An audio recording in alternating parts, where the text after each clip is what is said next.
as we welcome in former SU great NBA veteran Etan Thomas on the phone. Etan, good morning. What was the highlight of your weekend? I keep saying the same thing. But weekends are the same. I'm in volleyball tournaments with my daughter. So How'd they do? That's my week. How'd they do? They did well. They won. Yeah, they won it. Yeah, so they did well. So shout out to Maryland juniors. What? How old is your daughter? What year is she? So Imani is 17, and baby Sierra, she's 14. And which of the one? Which are they both playing volleyball then? Yeah, they both are. Two different teams, but the same club, both with Maryland juniors. So are they like on track for? And I don't know how that works a ton when it comes to college sports and scholarships and things of that nature. Is volleyball a sport that they can, somebody can help them out with here? Oh, definitely. And volleyball has grown so much, over the years. So it's kind of, become a big deal. So yeah, that's definitely their plan. They want to play in college, so they're going to keep on playing. It's an Olympic sport too. Let's not forget that. It definitely is. It's a lot of fun to watch, So even locally at times, there's I grew up in this area. There was never boys volleyball teams. It was a girls' winter sport. Now there's boys volleyball, highly competitive. And you're right, volleyball has really become a very popular high school sport. It really has, and the boys volleyball as well. But yeah, you're right. Because when I was growing up, I don't even remember there being a boys volleyball team at my high school. But it's definitely a big sport now. And along those lines, because I live in Cicero, north of Syracuse here, and in the summer I'll go around the CNS high school track to run laps or whatever, and then I'll go late in August, for example, and they have the high school football team getting ready for the upcoming high school season. And when I played high school sports, there was one coach who was also the English teacher, who was also the health teacher, who was also the football and baseball coach. Now they had like a staff. I mean, it's high school, but there was like 8 different coaches and position coaches, and it was like watching a small college program in high school. Mm-hmm. Yeah, it's different now. You're absolutely right. So they have a libero coach and a hitter coach, and the front line, the back line. Yeah, it's different. It's growing.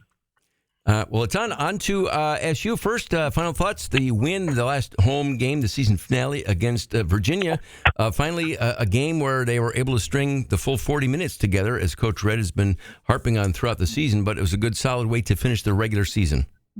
It definitely was. And it was great to see them, finish the home stretch like that. The energy was great. The energy was great in the dome. They had command of the game right from the beginning. Just the way the guys were playing, emotionally, everything like that. It was great. It was great to see. So the commentary after, you heard Coach Autry talk about how proud he was of them. That they didn't ever give up, and it wasn't ever a thought of them to give up. And guys kept pushing. I was really happy to see how that. And I like hearing the players post game as well, Etan, with the fact that obviously it's no secret that it was a rough season, no doubt, top to bottom. But now it's the postseason, and everybody starts 0-0 and a chance to regroup and show what you got. And they seem to be playing their best basketball of the season at the right time of the year as they head into the ACC tournament. Definitely, and I definitely think Florida State is definitely a winnable game. I think that we can go in there and keep up that same momentum and that same energy that we had, against Virginia, and just carry that into that game. And I really like the comments that I saw from the different players talking about Coach Autry too. That was good to see. Giving him the boost of confidence, because I know when it was announced. You hear all the chatter from the, Syracuse fans, and you understand why everybody is upset and, not happy with how the season. Look, nobody's happy with how the season has gone. But in the situation, Coach Waldak made the announcement that Red is going to come back for next year. But things do have to change. But he made that point clear. But it was good to hear all of the players give him that boost of confidence. So, yes, we know that he's going to, do well, and we're rooting for him to do well and all of those types of things. So it was good to hear that, too. And for the game tonight against Florida State, obviously, as you said, a winnable game. And now that it's in tournament time, it's one and done. What does the team have to do tonight and then every game hereafter to have a shot? I would say just keep doing what you've been doing that's been working. I really like the way the bigs have been playing. Eddie Lampkin, I can't say enough about him. Double machine, the way that he's come in there and kind of exceeded. I think he's exceeded expectations. I know the team record wasn't as good as everybody kind of hoped for, but I think he personally really exceeded expectations. So I think we got to keep exploiting inside, going to him. Jair's been playing really well, and he's stepping out a little bit. He's been really, doing a good job. So I think we need to go inside out. I do. I don't think we need to start worrying about, trying to outshoot anyone or anything like that. Of course, we have to knock down shots when we're open, and Eddie Lampkin does a great job of passing out the post. So we definitely have to be ready to knock down the shots. But inside out, I think that should be the strategy. And of course, we have to, pay close attention to our defense and getting out there and not letting them get too many open attempts.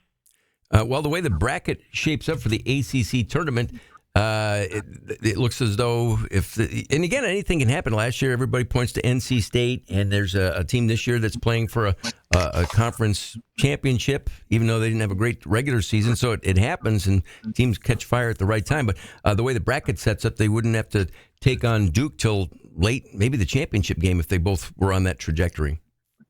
Yeah, just one game at a time. Just knock out one at a time. Start with Florida State and then go from there. But I do think that with the energy that we had against Virginia, we bring that same energy, that same intensity, that same enthusiasm and execution and everything like that. And I think we'll be just fine. Where's the next volleyball tournament that you have to drive to? Ocean City. So it's not far. So it'll be in Ocean City this weekend. Right. And is there an end in sight for this never-ending travel tournament? Well, no. Nationals aren't until the beginning of July, so it goes throughout the whole summer. It does. But then you have a little bit of a down period, I think, in May, where you're not traveling hardly as much at all. Then it just picks right up after that. Well, yeah, so it's a full commitment. It is. Well, good for them. And what else are you going to do? What else you got going? What's better than watching your kid just shine playing volleyball like that at a high level? What's better? Boom. Oh, it's so fun. And there's so many lessons, as parents that you tie into, youth sports and learning how to work with others and, be able to lose graciously, and still have to bounce back and never give up and all those different things, sportsmanship, all of that. There's so many lessons that you learn. So I'm enjoying it. It's a lot, though, but I'm enjoying it. Hey, Etan, thanks. Great to chat. And as we were saying off the air before we came on, they keep winning. We'll keep calling. So hopefully this isn't the last chat we have you this season. Sounds good. Have a good one. You too, Etan. Thanks.